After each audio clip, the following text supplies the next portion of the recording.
The hippocampus is one of the most widely studied areas in the brain because its important functional role in memory processing, its remarkable neuronal plasticity, and its involvement in epilepsy, neurodegenerative diseases, and psychiatric disorders.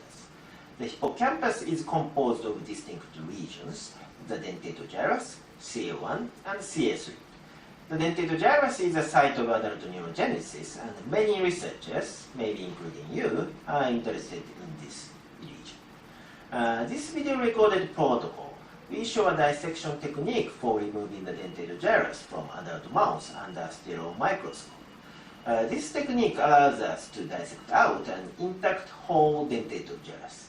The technique is very useful because large amount of proteins, messenger RNAs, and neurons from the dentate gyrus samples can be obtained and used for any assay, including transcriptomic, proteomic, and cell biology analysis. Here's Dr. Hideo Hagihara. Hideo is demonstrating his excellent dentate gyrus dissection technique in this movie. Hideo, I watched the movie and was impressed with how skillfully and smoothly you dissect the dentate gyrus. You have the technique of an expert.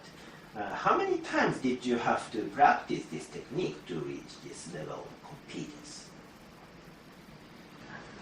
I have dissected out the dentate gyrus more than 100 times using this technique, but it probably took me only 20 dissections to reach this level of skill.